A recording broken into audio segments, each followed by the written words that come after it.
बहुत बहुत स्वागत करता हूं दोस्तों आप सभी का मेरे YouTube channel CG study with Kishor में। दोस्तों आज हम छत्तीसगढ़ सामान्य अध्ययन के अंतर्गत जो छत्तीसगढ़ के वन को देख रहे थे उसका दोस्तों आज हम अगला पार्ट भाग नंबर 2 देखेंगे। दोस्तों इस भाग में हम छत्तीसगढ़ के कुछ महत्वपूर्ण विभाग हो गए और कुछ वन संपदाएं होगी उसके बारे में पढ़ेंगे। तो आइए दोस्तों शुरू करते हैं। छत्तीसगढ़ राज्य वन विकास निगम। छत्तीसगढ़ राज्य वन विकास निगम का गठन मई 2001 को किया गया था, जिसका मुख्यालय रायपुर को बनाया गया था। इसके अंतर्गत औद्योगिक परियोजना मंडल जो कि बिलासपुर में स्थापित किया गया है का गठन सितंबर 2001 को बनाया गया था। ठीक है दोस्तों, जो इसका गठन है छत्तीसगढ़ राज्य वन विकास निगम का, इसका जो है दोस्तों मई 2001 को किया गया था तथा इसका प्रमुख उद्देश्य जो है वह है वन संसाधनों का संरक्षण, विकास एवं सतत प्रबंधन करना। पर्यावरण सुधार की दृष्टि से खदानी एवं औद्योगिक वो की मात्रा दोस्तों छूट गई है, सुधार कर लीजिएगा। क्षेत्रों में मिश्रित प्रजातियों के व्यापक रोपण पर जोर देना और वानिकी गतिविधियों में रोजगार सृजन द्वारा वनों के सीमावर्ती आदिवासी बाहुल्य क्षेत्रों में ग्रामीणों की सामाजिक एवं आर्थिक स्थिति में सुधार एवं उनके सतत रोजगार के अवसर उपलब्ध कराना।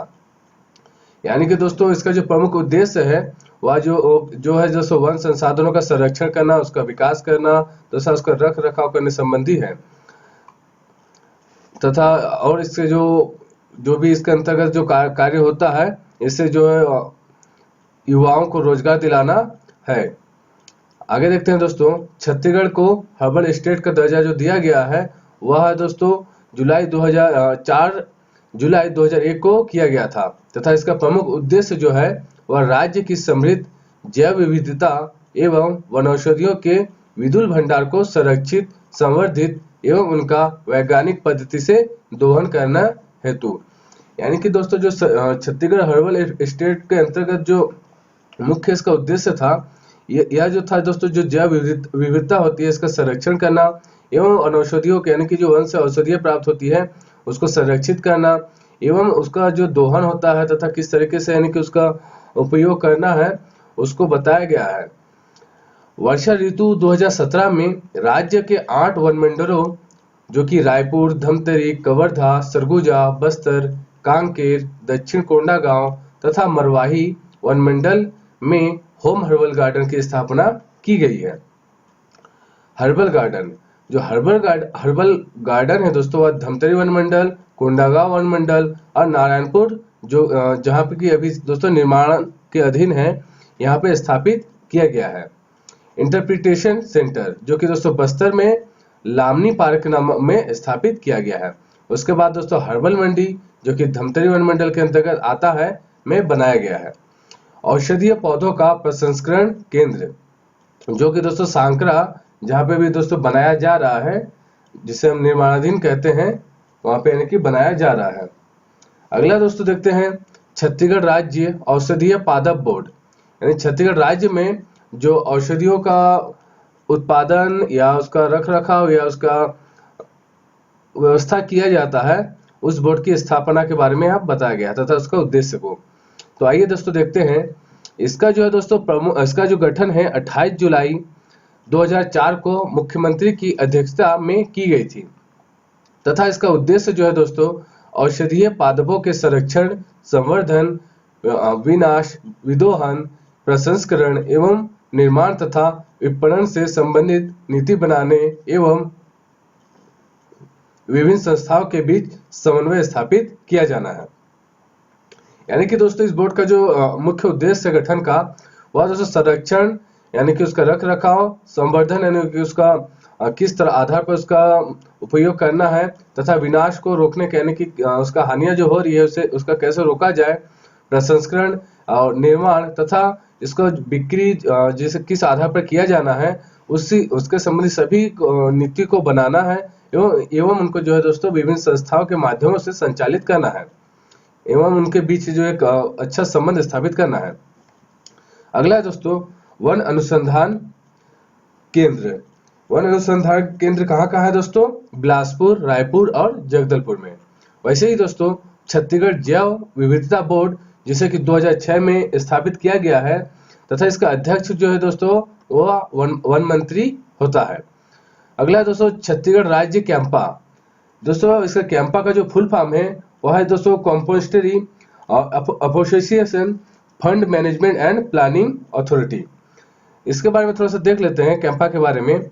ये जो है दोस्तों बिगड़े वनों के सुधार, पौधों के संरक्षण एवं संवर्धन हेतु किया जाता है।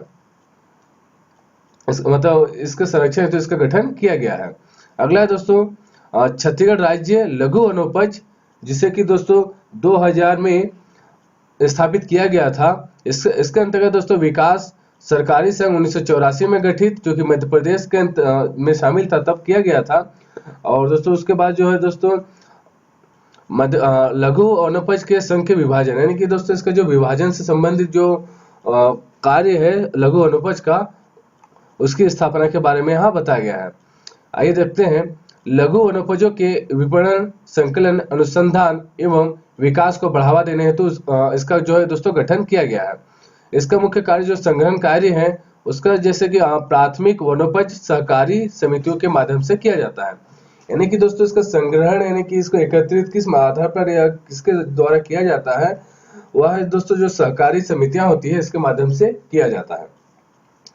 राजीव स्मृति वन। राजीव स्मृति वन, इसमें जो है दोस्तों रायपुर, बिलासपुर, मतलब इस वन का जो कार्यालय है वह दोस्तों रायपुर और बिलासपुर में स्थापित किया गया है।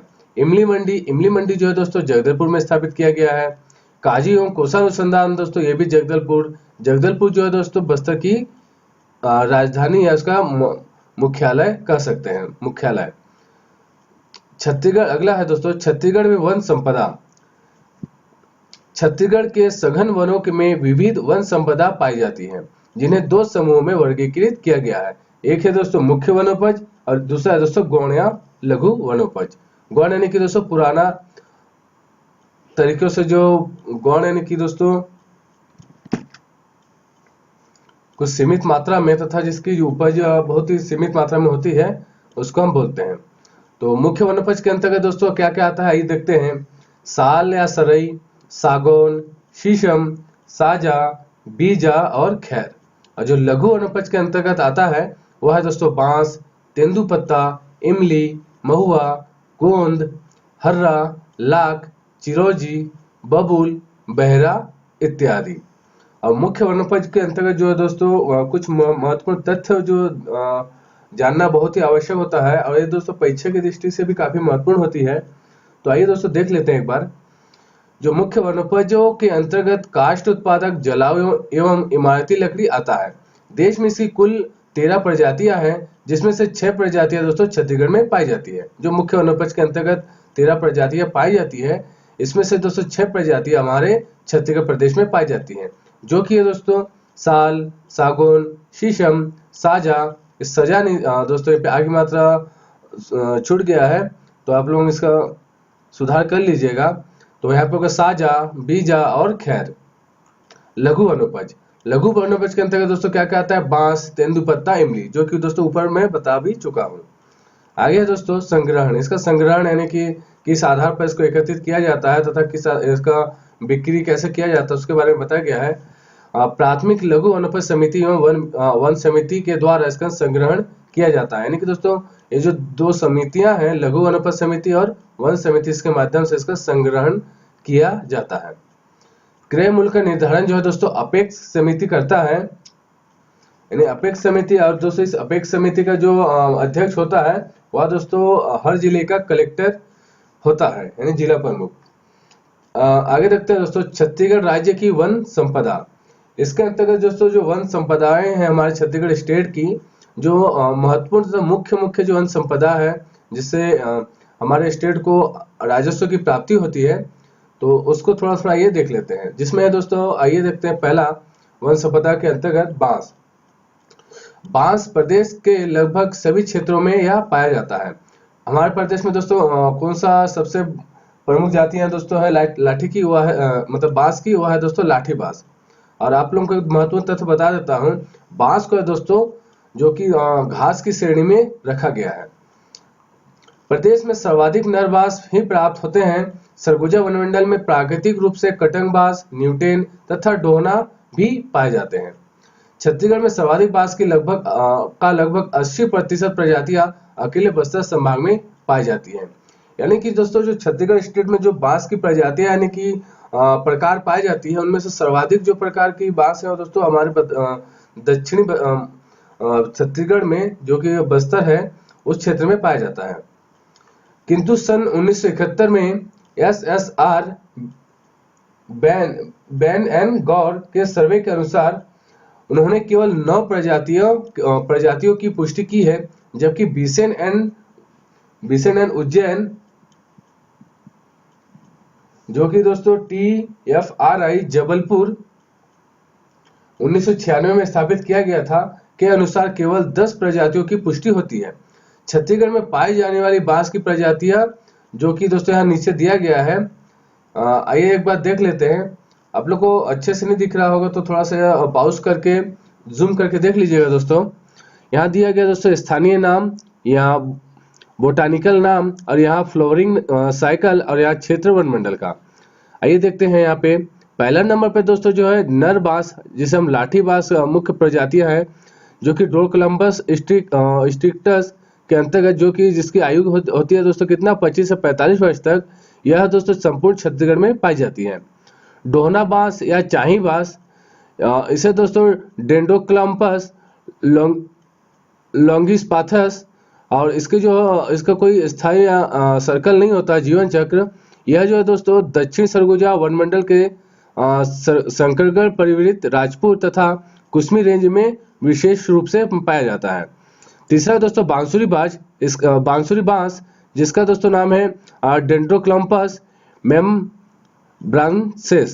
जिसकी कुल मतलब आयु जो होती है दोस्तों वह होती है 19 से 20 वर्ष तक का। और यह दोस्तों कौन सा वनमंडल में पाया जाता है? माचकोट, और जो कि दोस्तों जगदलपुर रेंज बस्तर के अंतर्गत आता है। चौथा दोस्तों कटंग या कांटा बांस, यह दोस्तों इसका नाम है दोस्तों बोटानिकल, वह है दोस्तों बैम्बूसा बैम्बस, और इसकी जो है दोस्तों उम्र होती है वह दोस्तों 25 से 36 वर्ष तक होती है, जो कि पूरा सर्वाधिक जो है दोस्तों सरगुजा जिले के अंतर्गत या सरगुजा संभाग में पाया जाता है। इसके बाद दोस्तों पांचवा भी हुई है कटंग या कांटा बांस, इसका भी बुम्बसा पोलीमोर्फा इसका जो बोटानिकल नाम है, तथा इसका भी कोई रिकॉर्डेड नहीं है, यानी कि इसका कितना इसका आयु होती है या जीवन चक्र होता है, फूल चक्र होता है, उसको यहाँ पे मतलब सर्वे के तहत पता नहीं किया जा सका है, तो यह अनरिकॉर्डेड है। यह जो है दोस्तों बस्तर के अंतागढ़, कुर्सेल वैली और नारायणपुर अबुझमाड़ में पाया जाता है। इसके बाद है दोस्तों छठवां नंबर में पानी बांस, इसे दोस्तों बैम्बूसा बुरमैनिका इसका बोटानिकल नाम है, तथा इसका जो चक्र है दोस्तों यह 30 से 32 वर्ष तक का है। यह जो है दोस्तों जगदलपुर रेंज, इंद्रावती पार्क, चित्रकूट आदि क्षेत्रों में पाया जाता है, जो कि दोस्तों दक्षिण छत्तीसगढ़ के अंतर्गत आता है। सातवां दोस्तों पानी बांस, इसे भी बैम्बूसा टुडला कहा जाता है, इसका बोटानी नाम है, तथा इसका फूल चक्र जो है दोस्तों वह 30 से 36 वर्ष तक है, तथा यह कांकेर से नारायणपुर, बीजापुर, अंतागढ़, कुर्सेल वैली में कोयली बेड़ा तथा गुड़ा बेड़ा, छिंद भाट आदि क्षेत्र में पाया जाता है। आठवां दोस्तों रोपा बांस, इसका नाम जो है दोस्तों बोटानिकल हुआ है बैम्बूसा न्यूटन्स, तथा इसका फूल चक्र कितना है दोस्तों 35 वर्ष। यह जो है दोस्तों सरगुजा जिले के अंतर्गत राजपुर, उदयपुर, लखनपुर, शंकरगढ़, भानुप्रतापपुर तथा कोरबा में केंदई रेंज के मोरंगा तक विस्थापित है।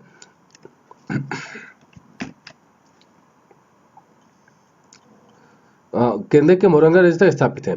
पत्थलगांव में कुनकुरी, जसपुर, प्रतापपुर में पाया जाता है। कांकेर जो है दोस्तों कांकेर, केशकाल और दंतेवाड़ा में भी यह पाया जाता है। कौन सा बांस? रोपा बांस। नौवां है दोस्तों नारंगी बांस, इसका जो नाम है दोस्तों बोटानिकल हुआ है सेफलास्टोशियम पेर्गेसाइकल। इसका जो फूल चक्र कितना है दोस्तों 35 से 40 वर्ष, तथा नारायणपुर कुर्सेल वैली में पाया जाता है। 10वां भी दोस्तों नारंगी बांस, इसका जो नाम है दोस्तों क्या है बोटानिकल हुआ है गिगाना चोलिया निग्रो साइलेटिया। स्पष्ट नहीं दिख रहा दोस्तों, आप लोग एक बार देख लीजिएगा अच्छे से। इसका तो दोस्तों फूल चक्र कितना है 7 से 16 वर्ष, तथा दंतेवाड़ा तथा कांकेर के भोपालपट्टनम जिले के आसपास, जो कि दक्षिण बस्तर में पाया जाता है। ये दोस्तों मुख्य रूप से जो है दोस्तों बांस के प्रकार थे। आइए दोस्तों कुछ और महत्वपूर्ण तत्व बांस से संबंधित जान लेते हैं। बांस विपणन केंद्र रायपुर में स्थापित किया गया है। बांस वनों का कुल क्षेत्र कितना है दोस्तों? 6556 वर्ग किलोमीटर, जो राज्य के कुल वन क्षेत्रफल का कितना है? 12%। बांस जो है दोस्तों लघु वनोपज राजस्व का लगभग 20% है। दूसरे नंबर पे आता है दोस्तों तेंदुपत्ता। तेंदुपत्ता के बारे में भी आइए महत्वपूर्ण तथ्यों को जान लेते हैं। यहाँ से भी दोस्तों प्रश्न पूछे ही जाते हैं, क्योंकि दोस्तों इसका भी जो विपणन जो है सहकारी समितियों द्वारा किया जाता है। यह छत्तीसगढ़ का प्रमुख वनोपज है। सरगुजा एवं बस्तर में तेंदुपत्ता का सर्वाधिक संग्रहण किया जाता है। बस्तर का तेंदुपत्ता भारत का सर्वश्रेष्ठ तेंदुपत्ता माना जाता है। मई माह में तेंदुपत्ता के संग्रहण का कार्य आरंभ होता है तथा इसका उपयोग जो है दोस्तों मुख्य रूप से बीड़ी बनाने में भी किया जाता है। तेंदुपत्ता संरक्षण अधिनियम 1964 में बनाया गया था। इसके बाद दोस्तों छत्तीसगढ़ में भारत का कुल 17% जो है दोस्तों तेंदुपत्ता उत्पादन किया जाता है। यानी कि भारत में जो कुल 100% है उसमें से 17% हमारे छत्तीसगढ़ केवल उत्पादन करता है तेंदुपत्ता का। वर्ष 1989 अधिनियम के अनुसार तेंदुपत्ता के संग्रहण का कार्य सहकारी समितियों के माध्यम से किया जाता है। यानी इसका संग्रहण जो इसका खरीदारी है जो है दोस्तों 1989 के में एक अधिनियम बनाया गया था, जिसके तहत दोस्तों सहकारी समितियां इसका खरीदारी करता है। तेंदुपत्ता संग्राहकों के लिए जनश्री बीमा योजना की शुरुआत भी की गई है। 2018 में 1800 रुपए प्रति मानक बोरी को बढ़ाकर 2500 रुपए प्रति मानक बोरी एवं वर्तमान में 4000 रुपए प्रति मानक बोरी कर दिया गया है। तथा प्रति मानक बोरी में कितनी संख्या होती है दोस्तों पत्तों की? वह होती है 50,000 पत्ते। यहाँ से भी दोस्तों क्वेश्चन बनते हैं, कितने एक मानक बोरी में कितने आता है पत्ता? हुआ है दोस्तों 50,000 मानक मतलब पत्ते एक मानक बोरी में। तेंदुपत्ता संग्राहकों को प्रोत्साहित करने के लिए 2006 में चरण पादुका का निःशुल्क वितरण किया गया था रमन सिंह के द्वारा। तीसरा दोस्तों गोंद। वर्ष 1989 अधिनियम के अनुसार गोंद के संग्रहण का कार्य सहकारी समितियों के माध्यम से किया जाता है। यानी 1989 से पहले सहकारी समितियां इसकी खरीदारी नहीं करती थी। गोंद की प्रजाति कुल्लू गोंद आदि पर प्रतिबंध है। केवल वर्ग 2 के ही यानी 2 वर्ग के ही गोंद के संग्रहण का कार्य मतलब संग्रहण में कोई रॉयल्टी यानी कि कोई रॉयल्टी दर नहीं लगता है सरकार की ओर से। चौथा है दोस्तों खैर। खैर का वृक्ष कत्था बनाने के लिए उपयोगी है। यानी खैर से दोस्तों कत्था, जिससे कि पान में काफी मात्रा में यूज किया जाता है, निकाला जाता है। यह प्रमुख रूप से यहाँ पे मात्रा छूट गया है आ की मात्रा। यह प्रमुख रूप से सरगुजा, बिलासपुर और बस्तर वनवृत्त में पाए जाते हैं, परंतु इसका सर्वाधिक संग्रहण और उत्पादन सरगुजा में होता है। राज्य का प्रमुख कत्था संयंत्र सरगुजा वुड प्रोडक्ट्स अंबिकापुर में स्थित है। यानी कि जो खैर वृक्ष का जो संस्था है वुड प्रोडक्ट्स यह अंबिकापुर जिले में स्थित है। सरगुजा जनजाति द्वारा सरगुजा में जो है दोस्तों जनजातियों द्वारा खैर वृक्ष से परंपरागत रूप से कत्था निकालने का कार्य किया जाता है। पांचवा दोस्तों लाख। लाख जो है दोस्तों बेर, अरहर, प्लास, घुंटू, कुसुम आदि वृक्षों से प्राप्त किया जाता है। रायगढ़, बिलासपुर, सरगुजा क्षेत्रों में इन वृक्षों की अधिकता है। इसका उपयोग जो है दोस्तों मुख्य रूप से यहाँ पे चूड़ी होगा, ऊ की मात्रा छूट गया है। चूड़ी, कंगन तथा सजावटी सामान जैसे कि खिलौना, रसायन तथा औषधि बनाने में भी किया जाता है। लाख प्रसंस्करण केंद्र कहाँ पे स्थापित है दोस्तों? 2 जगह पे है दोस्तों, वह है जशपुर और राजनांदगांव। इसके बाद छठवां में आता है दोस्तों महुआ। महुआ का उपयोग दोस्तों शराब, स्याही एवं भिलवा का पेंट बनाने के लिए किया जाता है। रतन जोत से दोस्तों बायोडीजल प्राप्त होता है, यानी निकाला जाता है रतन जोत से। अन्य महत्वपूर्ण तत्व देख लेते हैं दोस्तों इस वीडियो का, जो कि वनों से संबंधित है।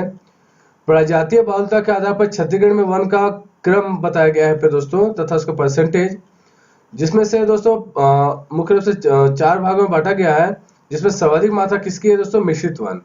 इसके अंतर्गत दोस्तों सभी प्रकार के ऐसे वन जो कि साल, सागौन या बांस को छोड़कर मुख्य रूप से पाया जाता है, जिसमें बहुत तरह की प्रजातियां पाई जाती हैं, जिसे हम दोस्तों मिश्रित वन के अंतर्गत रखते हैं, जिसका कुल प्रतिशत कितना है? 43.52%। दूसरा नंबर पे है दोस्तों साल वन, जो कि दोस्तों साल वनों का द्वीप किसे कहा जाता है हमारे छत्तीसगढ़ स्टेट में? वह है दोस्तों बस्तर।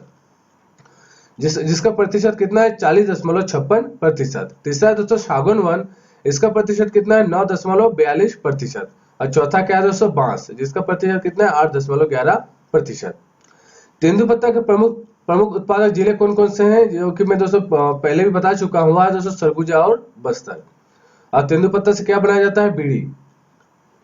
तेंदुपत्ता उत्पादन में छत्तीसगढ़ का योगदान कितना है 17%। छत्तीसगढ़ में बांस का कुल राजस्व कितना है दोस्तों, यानी कितना प्रतिशत राजस्व बांस से प्राप्त किया जाता है, वह है दोस्तों 12%। छत्तीसगढ़ के लघु वनोपज राजस्व में बांस की भागीदारी कितनी है, 20%। लाख उत्पादन में छत्तीसगढ़ का स्थान कितना है दोस्तों, द्वितीय। तो दोस्तों इस तरह से आज का मेरा यह वीडियो जो कि वन से संबंधित था, छत्तीसगढ़ के वन, तो भाग नंबर 2 समाप्त होता है। जिसका दोस्तों इसका एक और भी भाग आएगा, जिसके अंतर्गत दोस्तों हम वन्य जीव एवं अभ्यारण्य के बारे में अध्ययन करेंगे। तो दोस्तों आज का यह मेरा वीडियो समाप्त होता है। आप लोगों को दोस्तों मेरा यह वीडियो कैसा लगा जरूर बताइएगा। अगर दोस्तों आप लोगों को मेरा वीडियो अच्छा लगा है तो मेरे वीडियो को लाइक और शेयर जरूर कीजिएगा तथा चैनल को सब्सक्राइब करना बिल्कुल मत भूलिएगा। थैंक यू दोस्तों।